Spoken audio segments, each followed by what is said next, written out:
to tell people to buy internet stocks, but it was wrong. And then it was popular to tell people to lie about their income and use a subprime mortgage to buy a house they couldn't afford, but that was wrong. Yeah, no kidding. What the government is doing now is wrong, and somebody has to let them know that it was wrong. And I think I'm somebody that has enough credibility that I can pull it off. The people that they're listening to in Washington right now, people like Ben Bernanke and Timothy Geithner, they have never gotten anything right. They have been wrong on everything they've ever said. And it's easily demonstrated because the evidence is there. On the other hand, I have a history of understanding economics and getting it right. So hopefully I can convince these guys in Washington that they're listening to the wrong people and that they need to do something for their country for a change. That this is bigger than just their own ambition. That this is really a critical time in American history. The stakes are very high. And so we need to take a look at what we're doing and act for the nation.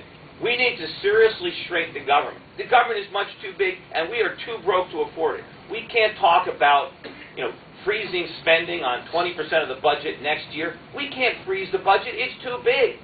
It's like, somebody puts on 200 pounds, and they go to a dietitian. They say, well, let's freeze your weight. You can't freeze it. You've got to go on a diet. We need to put this country on a serious diet. We need to cut government spending. That means a lot of programs, a lot of departments need to be completely eliminated. We have to actually reduce what government is spending. And if we cut spending enough, well, then we can cut taxes. See, a lot of people want to run for office promising tax cuts. But tax cuts are meaningless without spending cuts. Because if the government just borrows the difference, that's worse. Because now we got to pay it back with interest. And if they borrow the money, where does the money come from? It doesn't come from Santa Claus. They're taking that money out of the economy. And unfortunately, that's the money that businesses need. You don't have capital without savings. And so we run bigger deficits, we have less capital, and we have fewer people employed. The government is there, they're passing bills because they think they're going to create jobs. You don't create jobs by passing bills. You destroy jobs by passing bills. The way you create jobs and the way you grow an economy is to get the government out of the way. So what I want to do when I'm in Washington, I don't want to write any legislation. I just want to lead the charge to repeal all the legislation that's already there.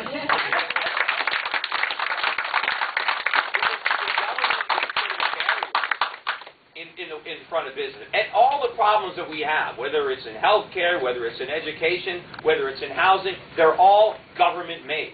And the solutions don't involve spending any money. They simply involve repealing the rules and regulations that have created the problem. A lot of people, when I tell them I'm running, I have no experience in elected office. I've never served. I've never run for anything. And they say, you have no experience writing legislation. I said, that's great. I don't want to write anything. I said, what I want to do is repeal legislation, and I have as much experience in repealing legislation as anybody else, because it's never been done. You've been writing rules. The gentleman that spoke before that was running for governor said, you can't cut the income tax. Why? Well, we didn't have it 20 years ago. The state was here. He said, well, it's now part of our spending. That's the problem. Whatever money the government has, they'll figure out how to spend it. You want them to spend less money, take the income tax away, and they'll cut their spending. There you go. So we can't just accept growing government as a permanent state. It doesn't have to be this big, especially since we're now broke. And I know that I'm running out of time, I'm going to take your questions, but a lot of people, have run for office as Republicans, and, I voted Republican sometimes, and sometimes I voted Libertarian, and sometimes I didn't vote because I get very frustrated. Because the Republicans never deliver on their promises. They talk about shrinking government, they say the right things, but the minute they get elected, they do all the wrong things. And I think they do that because they want to be in Washington, because they like the power, they like the perks, they want to perpetuate their own careers, and so they sell out their principles. That's not going to happen with me. I'm not going to Washington because I want to be there. I wish I didn't have to go. I wish the country was in much better shape so I can focus on my business. Unfortunately, they've made a mess of it, and so I'm going to go to Washington for a reason. Right? And it's not going to be to get along. It's not going to be to get on the right committee or to try to fundraise for my re-election.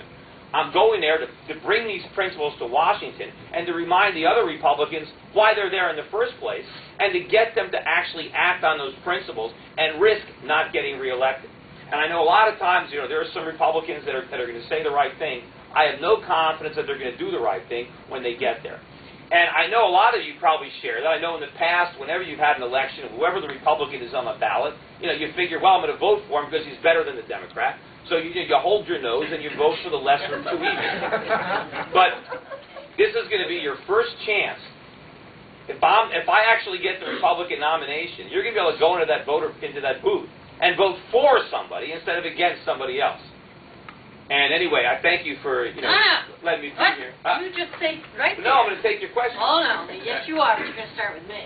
I mean, I've been jotting away over here. First off, I need a business card so I can move my money.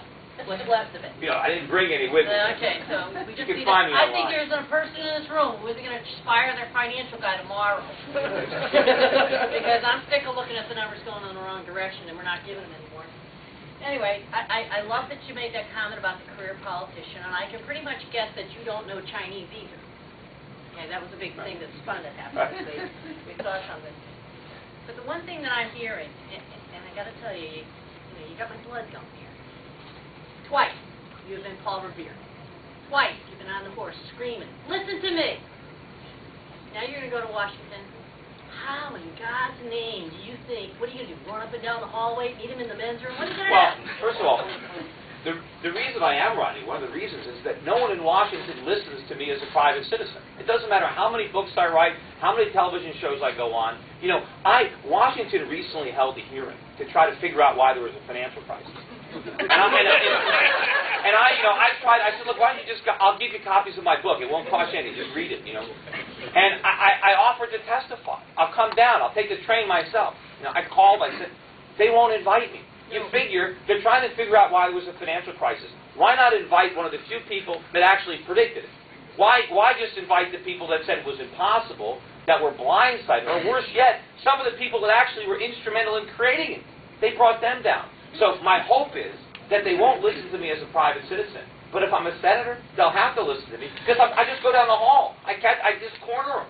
And then I can filibuster.